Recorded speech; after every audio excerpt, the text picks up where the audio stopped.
అలాంటి పరిస్థితుల్లో ఏం చేయాలి అంటే దానికి ఒక ప్రత్యేక స్కీమ్ ఉంది బ్యాంకుల ద్వారానే. పెద్ద బ్యాంకుల ద్వారానే ఒక ప్రత్యేక స్కీమ్ ఉంది.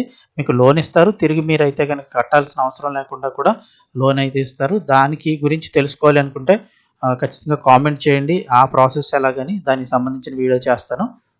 ఫ్రెండ్స్ అందరికీ నమస్కారం. ఫ్రెండ్స్, సీనియర్ సిటిజన్లకు సంబంధించి మరో ముఖ్యమైన అప్డేట్ అయితే వచ్చింది. సో దానికి సంబంధించిన వివరాలు తెలుసుకుందాం. వీడియో తప్పకుండా ఒక లైక్ చేయండి. అలాగే మరిన్ని అప్డేట్స్ కోసం ఛానల్ని సబ్స్క్రైబ్ చేసుకోండి. వివరాల్లోకి వెళ్ళిపోదాం. చాలామంది సీనియర్ సిటిజన్స్కి అయితే కనుక ఈ వయసులో ఆర్థిక ఇబ్బందులు ఎదురైతే చాలా ఇబ్బంది పడుతూ ఉంటారు. ముఖ్యంగా కొంతమంది ఉద్యోగాలు చేసినప్పటికీ కూడా రిటైర్ అయిన పెన్షన్ డబ్బుల్ని ఏవైనా అప్పులుంటే తీర్చడం కానీ, లేదంటే ఇల్లు లాంటివి ఏదైనా మీద కొనుక్కొని ఇన్వెస్ట్ చేసుకొని చేతిలో డబ్బులు లేక చాలా ఇబ్బంది పడుతూ ఉంటారు. అటువంటి వారికి సంబంధించి సీనియర్ సిటిజన్లకు రిటైర్ అయ్యాక బ్యాంకులు ఏమైనా లోన్లు ఇస్తాయా? మరి డబ్బులు అవసరమైతే ఎలా? ఎమర్జెన్సీ లోన్ ఏ విధంగా వస్తుంది? ఒకవేళ ఏమైనా తీసుకోవచ్చా? ఎలాంటి అవకాశాలు ఉన్నాయని వివరాలు తెలుసుకుందాం. వీడియో ఒక లైక్ చేయండి. సీనియర్ సిటిజన్లు లోన్లు ఎలా పొందొచ్చు? ఎమర్జెన్సీ లోన్స్ ఏమైనా ఇస్తారా? ఒకవేళ సీనియర్ సిటిజన్ లోన్ అప్లై చేయాలంటే ఫస్ట్ మీరు ఏం చేయాల్సి ఉంటుంది? ఒకవేళ పెన్షన్ కొంతమంది రిటైర్ అయిన తర్వాత పెన్షన్ వస్తున్నా కూడా ఒకవేళ మీకు సర్టెన్ అమౌంట్ వస్తుంది. 25,000 30,000 ఎంతో సర్టెన్ అమౌంట్ అయితే పెన్షన్ వస్తుంది. ఒకవేళ సడన్గా కొంచెం ఎక్కువ అమౌంట్ కావాలంటే ఏం చేయాలి? ఎందుకంటే ఆరోగ్యరీత్యా కూడా ఇప్పుడు ఎలా ఉంటుందో తెలియదు కాబట్టి. ప్రస్తుతం 2026లో ఉన్న సీనియర్ సిటిజన్ బెస్ట్ ఆప్షన్స్ ఒకసారి చూద్దాం. సీనియర్ సిటిజన్లకు రిటైర్మెంట్ తర్వాత సాధారణ జీతం ఆగిపోతుంది. అయితే ఖర్చులు మాత్రం అలాగే ఉంటాయి. ముఖ్యంగా వైద్య ఖర్చులు, రిటైర్మెంట్ ఖర్చులు భారీగా పెరుగుతాయి. కొన్నిసార్లు రిటైర్మెంట్ ఫండ్స్ కూడా సరిపోవు. ఇలాంటి పరిస్థితుల్లో ఆయా సీనియర్ సిటిజన్లు బ్యాంకు నుంచి లోన్లు తీసుకోవాలని భావిస్తుంటారు. అయితే రిటైర్మెంట్ తర్వాత బ్యాంకు నుంచి లోన్ పొందడం చాలా కష్టం. ఎందుకంటే వారికి ఆ సమయంలో ఎలాంటి ఆదాయం ఉండదు.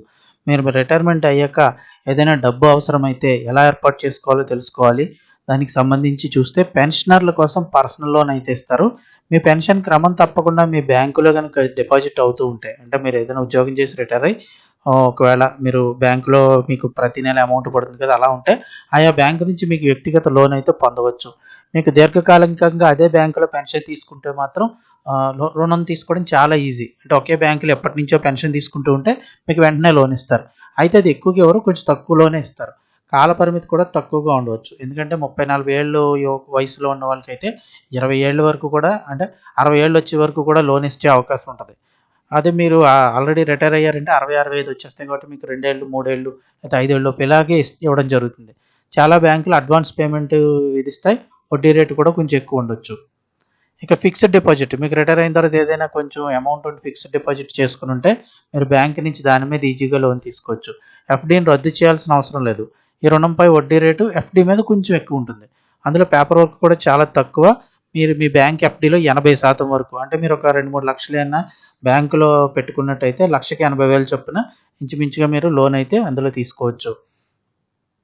ఇక ఆస్తిపై రుణం. మీరు ఒకవేళ రిటైర్ అయిన తర్వాత ఇల్లు ఏదైనా కట్టుకున్నా, ఇల్లు ఏమన్నా కొనుక్కున్నా, ఒకవేళ మీకు పెద్ద మొత్తంలో డబ్బు ఏమన్నా అవసరమైతే మీ ఉన్న ఆస్తిపై కూడా రుణం తీసుకోవచ్చు. బ్యాంక్ భద్రత కూడా ఉంటుంది. ఆ కాగితాలు బ్యాంకులో పెట్టి తీసుకోవాల్సి ఉంటుంది. వడ్డీ రేటు వ్యక్తిగత రుణం కంటే పర్సనల్ లోన్ కన్నా తక్కువగా ఉంటుంది. అయితే రిస్క్ కూడా ఎక్కువగా ఉంటుంది. మీ లోన్ సకాలంలో చెల్లించకపోతే మీ ఇల్లు బ్యాంకు స్వాధీనం చేసుకోవచ్చు, లేదా వేలం వేయొచ్చు, ఇలాంటివి జరుగుతాయి. లేదు మీరు ఏదైనా గోల్డ్ పెట్టుకుని ఉంటే రిటైర్ అయిన వారు గోల్డ్ మీద బ్యాంక్ లోన్ పెట్టి తీసుకోవచ్చు. ప్రస్తుతం హై అమౌంట్ అయితే ఇస్తున్నారు. బంగారాన్ని తాకట్టు పెట్టడం కూడా త్వరగా రుణం పొందవచ్చు. వడ్డీ రేటు సాధారణంగా అన్‌సెక్యూర్డ్ రుణాల కన్నా తక్కువగా ఉంటుంది. ఇది కూడా టైంకి చెల్లించాల్సి ఉంటుంది. లేకపోతే బంగారం వేలం వేసే అవకాశం ఉంటుంది. మాక్సిమం అయితే ఈ సీనియర్ సిటిజన్‌కు లోన్లు వచ్చే అవకాశం తక్కువగా ఉంటుంది. సో గోల్డ్ మీద కొంచెం ఈజీగా డబ్బు తీసుకోవచ్చు. అదేవిధంగా ఎఫ్‌డి మీద లోన్ అయితే గనక తీసుకోవడం ఈజీగా ఉంటుంది. అలాగే ఇక్కడ ఇంకొక ఆప్షన్ అయితే ఉంది. మీకు సొంత ఇల్లు ఉంది. కానీ మీకు పెద్దగా ఇన్‌కమ్ లేదు. మీకు వచ్చే పెన్షన్ తక్కువగా ఉంది. అంటే ఒక 10,000, 15,000 లేకపోతే ఓ 20,000 మీ మందుల ఖర్చులకు మాత్రమే సరిపోతుంది.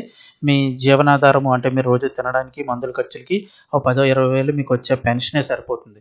కానీ మీకు ఇల్లు అయితే ఉంది. దాన్ని అమ్మలేరు. అలాగని చెప్పి మీరు ఉండడానికి ఉండదు కాబట్టి. అలాంటి పరిస్థితుల్లో ఏం చేయాలి అంటే దానికి ఒక ప్రత్యేక స్కీమ్ ఉంది బ్యాంకుల ద్వారానే. పెద్ద బ్యాంకుల ద్వారానే ఒక ప్రత్యేక స్కీమ్ ఉంది. మీకు లోన్ ఇస్తారు. తిరిగి మీరైతే గనక కట్టాల్సిన అవసరం లేకుండా కూడా లోన్ అయితే ఇస్తారు. దానికి గురించి తెలుసుకోవాలి అనుకుంటే ఖచ్చితంగా కామెంట్ చేయండి. ఆ ప్రాసెస్ ఎలాగని దానికి సంబంధించిన వీడియో చేస్తాను. మీకు సొంత ఇల్లు ఉండి మీరు తిరిగి రీపేమెంట్ చేయలేకపోయిన, నెల నెల మీరు కట్టలేకపోయినప్పటికీ కూడా మీకు లోన్ అయితే ఇస్తారు. అది ఆ ప్రాసెస్ ఎలాగ, తిరిగి దాన్ని మీరు చెల్లించాల్సిన అవసరం లేకుండా లోన్ ఎలా తీసుకోవాలి అనే ప్రాసెస్ కూడా ఒకసారి చెప్తాను. మీకు ఇంట్రెస్ట్ ఉన్నవాళ్ళు అది ఎలా అని వస్తే కామెంట్ చేయండి. ఖచ్చితంగా ఆ వీడియో చేస్తాను.